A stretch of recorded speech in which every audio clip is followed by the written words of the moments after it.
via the use of dystopian fiction, because for once when these authors get a platform, there is a realistic imagery of what this suffering looks like. The second piece of framing then is in terms of fiction and its value. Fiction since time immemorial has been used to convey subjects which are incredibly difficult. You talk about fairies and yet you convey the incredibly difficult trauma that might exist in everyday society, right? There's a reason why allegories like Panchatantra are effective, because it's not direct and yet you understand what the messaging behind that particular story is. What then are our arguments? One, why is this important? One, dystopian fiction is a unique genre which effectively encourages questioning authority. The confirmation bias that all individuals are raised with, which tells you that your country is impeccable, a government is good, it is trying to help you. It is so difficult to get rid of these shackles of conditioning, and that is exactly where dystopian fiction plays a major role. Because if, as Abhishek says, you go ahead and internalize what you see on the screen, you begin to internalize it is okay to question the government, it is okay to question the majority.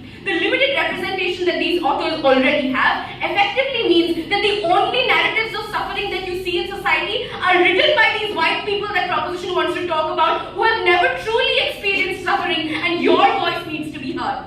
Finally then, on this, a dystopia is an incredibly easy medium to go ahead and convey viscerality through. Why is this important? We think shock value sells. We think individuals are likely to go ahead and accept viscerality when they see it and want to go ahead and create change against it. Social change primarily requires critical mass to be effective. What do we mean by this?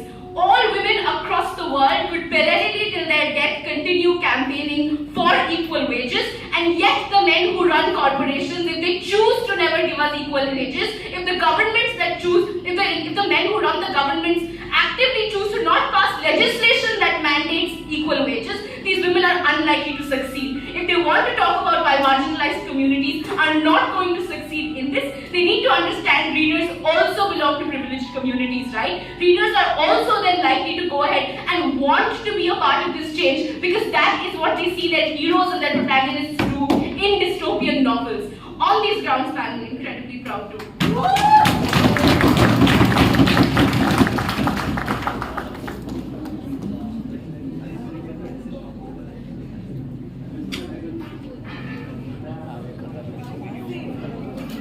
समझ ही नहीं आ रहा है bro आतिश आकाश समझ ही नहीं आ रहा है कुछ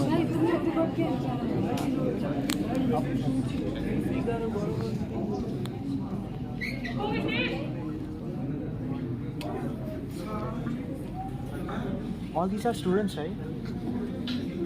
मतलब अभी स्टूडेंट है नहीं ये दोनों तो वो तो 4th ईयर स्टूडेंट है क्लास में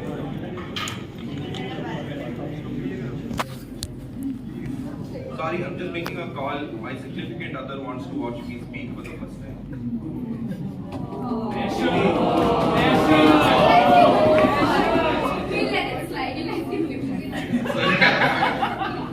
I mean, we're winning it now, only, so okay, no worries. Sorry, guys. Very sorry.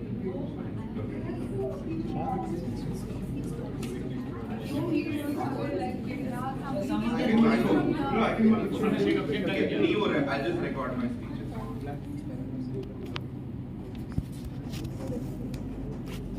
Hello. Okay. Cool. Fun stuff. Can I start? Yes. Yeah. Okay.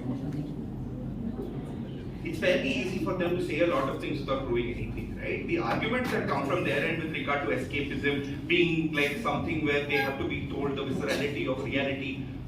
Like black people are dying on the streets every day. George Floyd happened. There's a visceral video of someone kneeing the fuck out of a black man.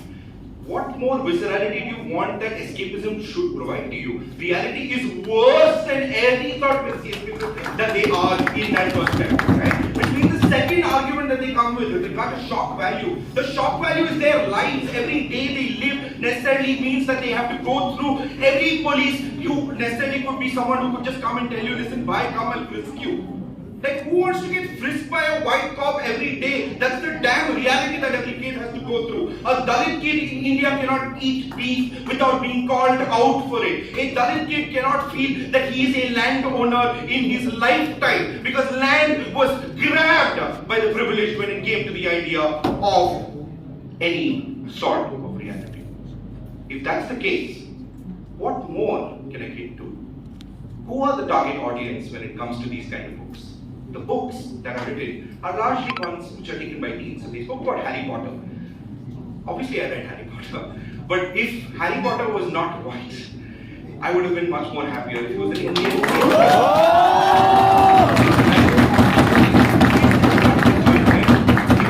Imagine this word. I'll paint you this word. It's so beautiful, right? No. I'll paint you this word. It's so beautiful, right? And this is beautiful. There's a movie called Nachatiram Nagar Gira. I will, if you get to watch it, watch it. There is a Dalit protagonist who is a woman. She actualizes her life through all the heartbreaks and everything that happens to her because of the fact that she wasn't asked to hold a well. She couldn't go to a well and get stuff. She couldn't do a lot of things, right? Think about it this way. What if that Rennie could own land? What if that Rennie could keep her colored hair and go about eating beef on the road without anyone judging her? What if Rennie could feel that self-image that she has of herself as a Dalit woman who feels that she can be empowered within the escapist life that she has is something that she can aspire to? Because reality is always crushing. If reality is always crushing, then there's no point to having these teens and younger generation people ever having hope in the first place. Because Mad Max, even though has a happy ending, has a terrible beginning. Their terrible beginning is their life. If that's something that they want to read again and again and again, sorry, that's not something we should ascribe any of our kids to be able to do. Second, what are things that we want in a utopia? It's basically simple, right? You're looking at a world where the privileged community necessarily does two things, right?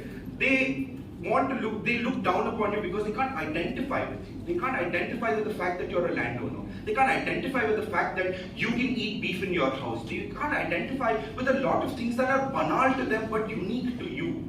Imagine a book that a privileged person reads, and this privileged person now comes to understand that they're no longer any different from us in this utopia, which means you're feeding the narrative into the privilege that it's likely that an individual feels far more comfortable in their skin when they can treat themselves in the same kind of banal activities. Banality, or the basic things that exist in life, are the ones that are equalizers, not the extreme things of a hero coming and saving a goddamn society. If I own a land, if I can go gardening as a black person without worrying that my braids are falling over or anything of that sort, and a white person who's a neighbor sitting next to me feels that they are equal in that escapist ideology, more than anything, it is just the self-image that the individuals have that is going to carry over to a large extent. Now, their primary problem eventually is that we're trying to humanize like the privileged, right? We're going to try and make sure that these privileged people are going to be thought of as someone who are just oppressors.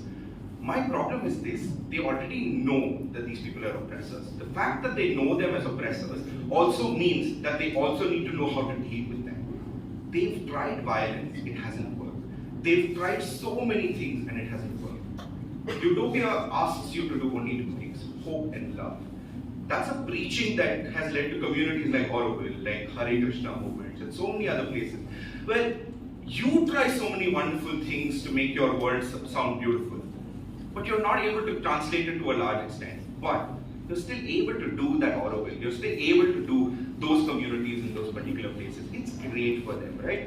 And finally, I think this is wonderful to say because like I really love dissing on religion. Religion is the best utopia that ever existed, right? The fact that all religions necessarily portray love, peace, values that are wonderful for you, they make you aspire to the heaven that exists. They don't ask you to leave for the hell that exists. That means you'd rather choose heaven because even if hell is worse than everything, it's still the reality you live in. I'm sorry, that's not going to work from side opposition.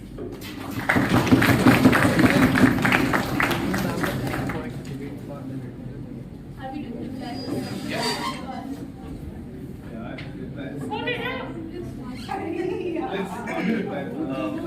Let's Am I audible?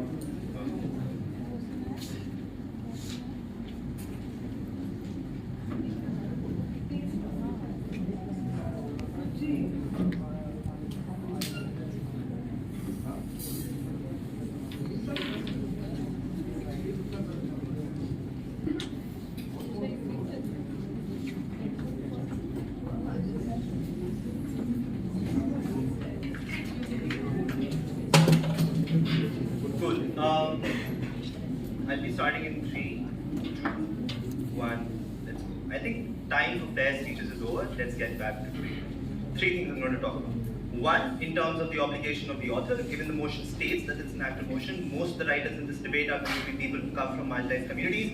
We will talk about the obligations. Secondly, we'll talk about the chances of the space. When you write utopia, the ability to explore or explain exploitation of the minorities communities is extremely less.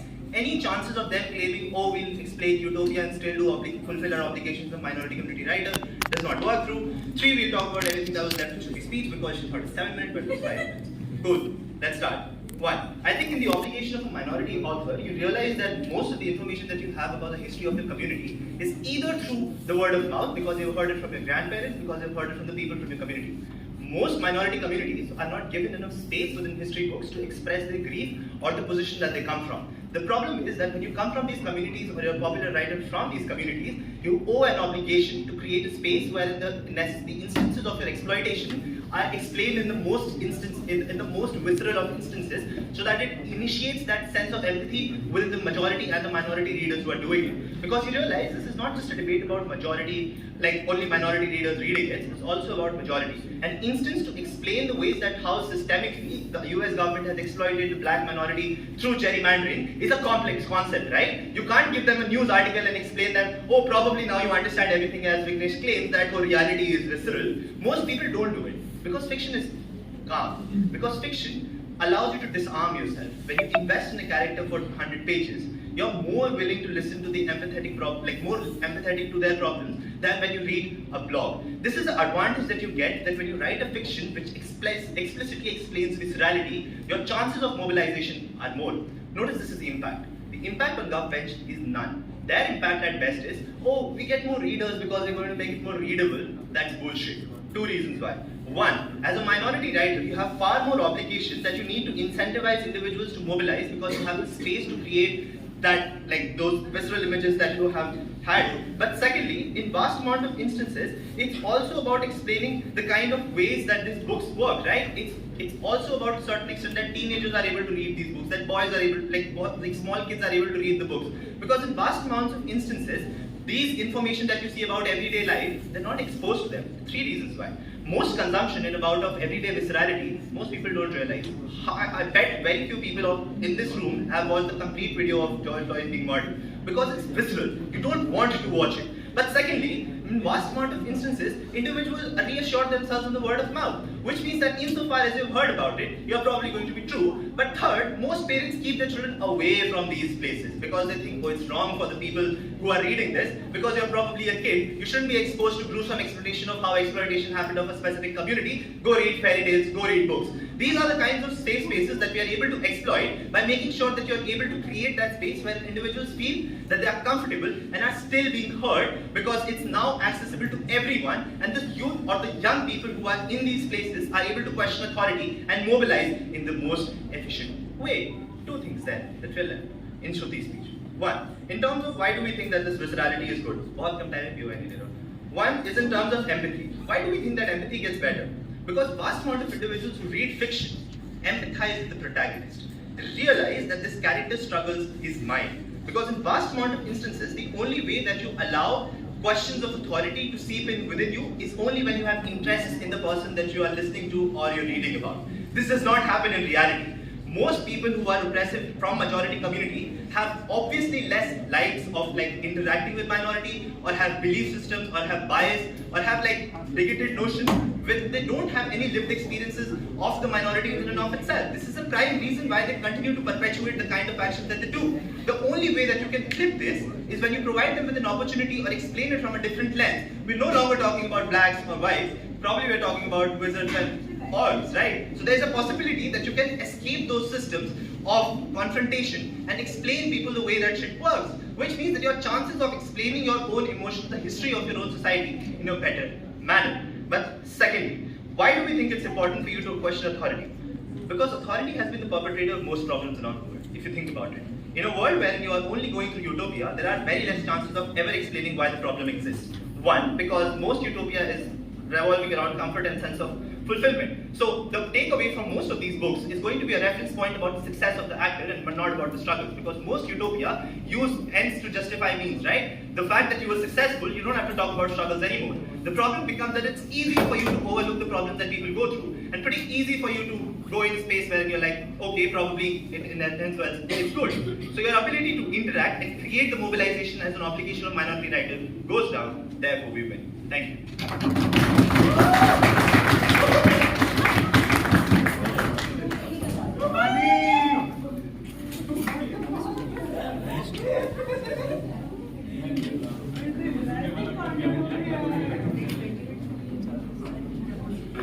Hello. Hi.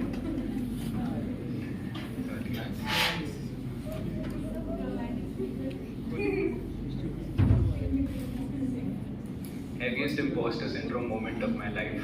Let's go. Alright. Starting my speech in 3.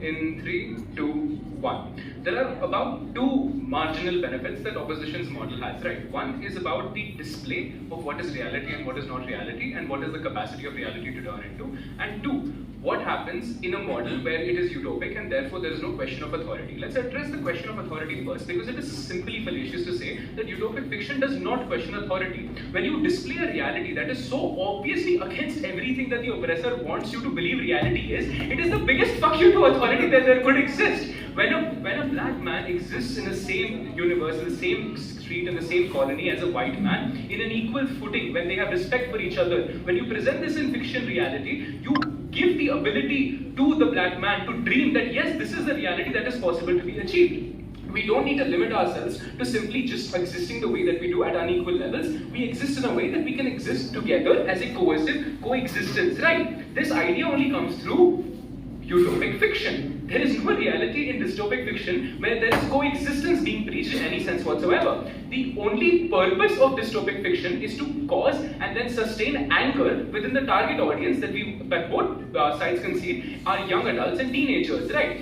Anger and resentment is very easy to create, but to mature that anger and resentment into something that is constructive, like hope, something constructive, that is a desire to build a society where you can coexist with those that have oppressed you historically, that comes through a display of a reality, that is not existence in dystopic fiction. We need to present them the idea that listen, there is a situation where you can coexist with people like this. There is a situation where life can be better for you, and that happens through the model that we presented you. We've given you the idea that listen, yes, when you normalize the fact that you can live at an equal footing to everyone else that has been oppressing you historically, that idea is achievable. That is when you start dreaming about it in the first place. We gave you ideas with regards to how, when you normalize cultural oppression through dystopic fiction, you essentially reinforce this idea within the minds of the minority communities that the author comes from, that this is what reality looks like, and the only way to overcome this reality is by following that one protagonist that will rise up one day and then fight the evil lord, right? That is hero worshipping being preached at its very best. You are disarming the minority here in question and telling them to wait for someone who will come and save you one day. That is not how upliftment works. Upliftment works in a situation where you have a collective orientation and where you make them believe that this is a situation that we can collectively achieve.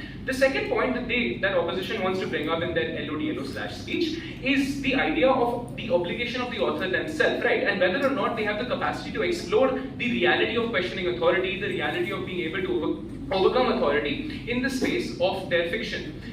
I want to give you the idea of a very simple short story that I read a while ago about Sultana's dream. It's a very, very basic fiction story about how a woman falls asleep while dreaming about a world where women are not just treated equally to men, but women rule the world.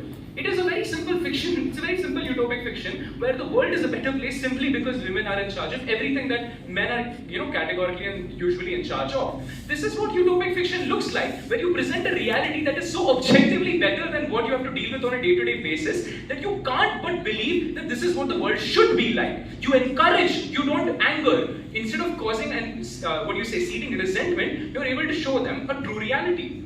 We tell you that the impact of fiction literature, especially on the target audience, it's ironic that fiction demands how reality works. But the reality is that when fiction represents a certain sort of entrenched idea, that idea then gets carried forward into the readers themselves. When you have not allowed the minority to believe that there is a chance of a better society to exist, you simply have taken that away from them. The basic point of utopic fiction, as my speakers have already mentioned, is to give hope. The basic point of dystopic fiction, as has been run in the entire opposition case, is to take away hope and to seed anger. When that is the basic point of this entire idea, the obligation of the author then becomes to be able to give that hope to the people within the minority communities so that they can then move forward in that regard, instead of trying to cause more friction within the entire idea, right? What then we end up with is whether or not the point of fiction or the point of reading fiction from a minority author is achieved. The point of fiction is essentially to provide an escape from reality. And when your reality is just as brutal as when your escapism is just as brutal as your reality, the entire point gets nullified. Why you want to read fiction or why you want to indulge in that sort of situation is to be able to then say that this is what I can aspire to have, this is what I can aspire to live like. And if you are unable to do that in a very basic setting, then the entire point completely loses itself, right? And in that situation, opposition fails to hit the nail at any point of time with regards to the idea that when we sow resentment and when we sow hatred by the viscerality of reality already, there is no real benefit happening in any situation, and the only real benefit that's possible is by imbuing hope itself, which only a proposition can do today. Very proud to propose.